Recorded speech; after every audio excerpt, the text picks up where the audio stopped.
If you walked through the vast grasslands of the Great American Plains today, you would hear the wind blowing through the tall grasses.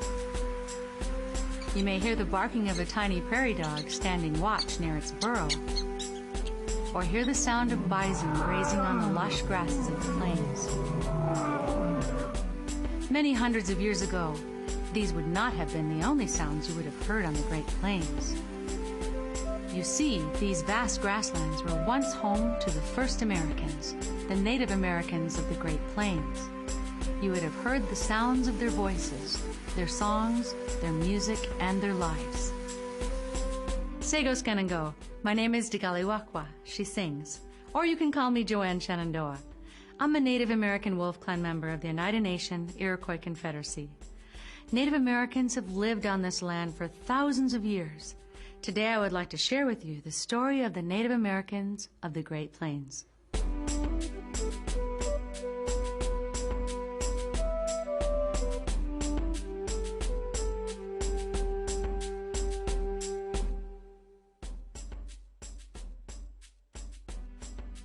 One way we've come to know about early Native American culture is through artifacts dug up by archaeologists. Artifacts are things like pottery, jewelry, and tools. By exploring artifacts left behind, we can learn a lot about what life was like for the first American people. You may wonder, how did the first Americans come to live on this land? Well, many scientists believe that thousands of years ago, much of the northern hemisphere was covered with huge sheets of ice called glaciers. This was the Ice Age. The cold temperatures caused more and more water to freeze, and the level of the oceans dropped. When this happened, a land bridge crossing the sea between Northeast Asia and North America was revealed. Bison, caribou, and other large animals crossed over the bridge, and the Asian people who hunted these animals and depended on them to survive followed. The people settled all over North America and formed groups or nations, becoming the first Native Americans. Some of these people settled in the Pacific Northwest. Others settled in the woodlands of the Northeast region of America. Still others settled in deserts of the Southwest. And some people made their homes on the prairie land in the middle of the United States. We call the first people who settled on the land between the Mississippi River and the Rocky Mountains, and from Canada down to Mexico, the Native Americans of the Great Plains. The Great Plains consist of vast grasslands, sweeping valleys, rolling hills, and freshwater streams. Few trees grow in the Great Plains, so there is little shelter from the scorching sun. The plains can be bitterly cold in the winter and very hot in the summer. Some nations that settled on the plains are the Crow, Blackfoot, Comanche, and Lakota. Cultures varied among these tribes, but they shared one common bond. They all survived off the herds of the buffalo that roamed the land. The Great Plains people were nomadic, meaning they moved from place to place. They were constantly moving because the buffalo herds were constantly moving, and they depended on the buffalo to survive. Since the Plains people moved around so much, their homes had to be easy to take down, carry around, and easy to build as well. So families lived in teepees. Teepees were made of buffalo hides and poles, very light materials. They were easily taken apart, carried, and then set up again. Teepees were made by tying long branches together and then stretching buffalo hides across them. Teepees are like large tents. Teepee doors were round, and they always faced east toward the rising sun. People lived comfortably inside teepees. The buffalo skins were durable against the harsh wind and weather of the prairie. The skins kept teepees warm during the winter and cool during the summer. The outside of a teepee was decorated with paintings. Each painting was unique and showed the personalities of the family inside. In the middle of every teepee was a fire pit surrounded by stones. The fire was used to keep the teepee warm and was used for cooking.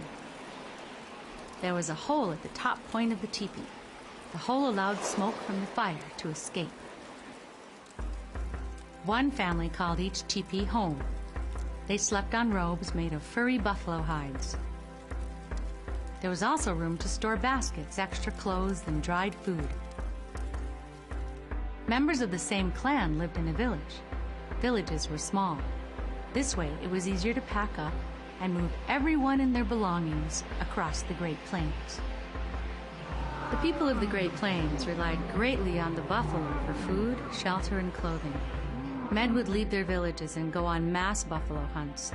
They only killed what they needed and didn't waste any part of the buffalo.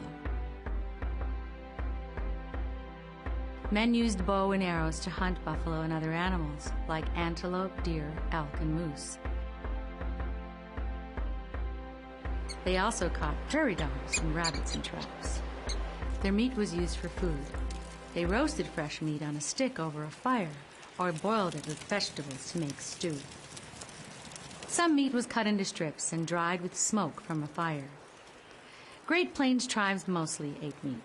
However, women would go into the fields and pick herbs and other plants that grew wild on the prairie. These were used as food too. Fresh food wasn't always plentiful. Winter weather on the plains could be harsh and cold, and sometimes food was scarce. So the nations preserved meat and plants by drying them. Dried food would last for months and helped many Native Americans survive. Buffalo meat was used for food, but the hides of the buffalo were used to make clothing, or teepee coverings. But the hides had to be prepared and softened. Women would skin the buffalo, then stretch the hide across the ground with stakes. The flesh and hair was scraped off. Then the hide was washed in a stream. Hides were tough and held up against the changing weather on the plains. Buffalo horns were used to make utensils like spoons and bowls and toys for children. Bones were used to make strong weapons and tools. Family unity was important to Native American people who lived on the prairie. Children were never hit for doing something wrong. The worst punishment was to have a bucket of water thrown over your head. Children were taught the ways of the nation from a very young age. Boys learned to ride a horse almost before they could walk. Their grandfathers taught them how to use a bow and arrow, so they would grow up to become great buffalo hunters. When a boy grew older, he was allowed to join his father on a buffalo hunt. Men were the providers. They hunted for food and brought it back to their families. Girls were taught how to take care of a family. They learned by helping their mothers and grandmothers cook, make clothes, and take care of their homes. If a girl was a talented cook, she was praised. Women were the homemakers. They were responsible for setting up and taking down the teepees.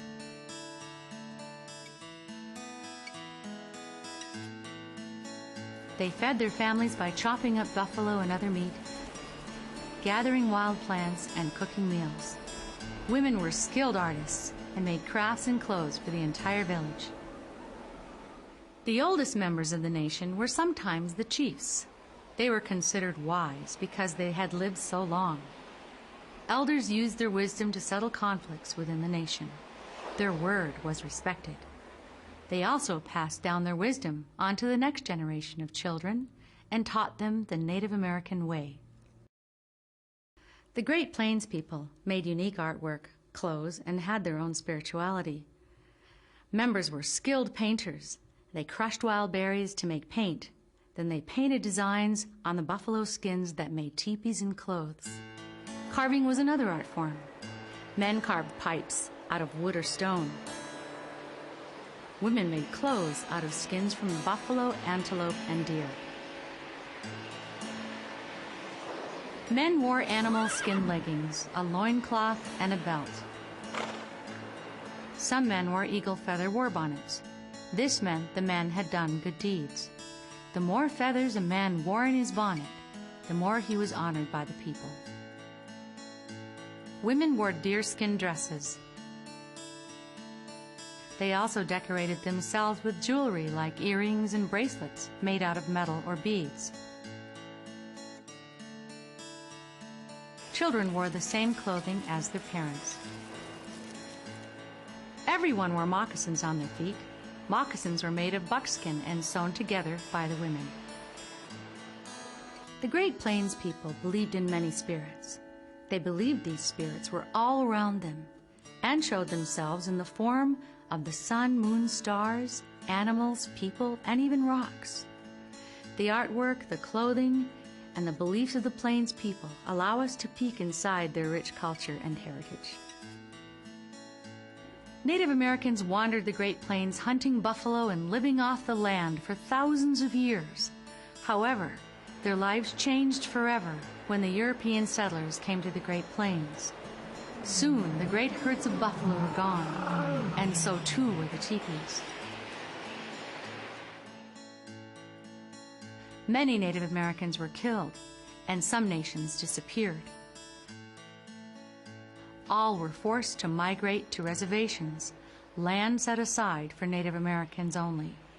The Native Americans' way of life and culture would be radically changed. It's important to know and understand the fascinating history of the Native American people. It's the story of their past. But it's also important to realize that today, many Native Americans don't live on reservations. They live in towns and cities just like you, and their lives are not much different than other Americans. What truly is important is that Native American people preserve their customs, culture, and spirituality, just like other American families preserve the customs and cultures passed down from their parents and grandparents.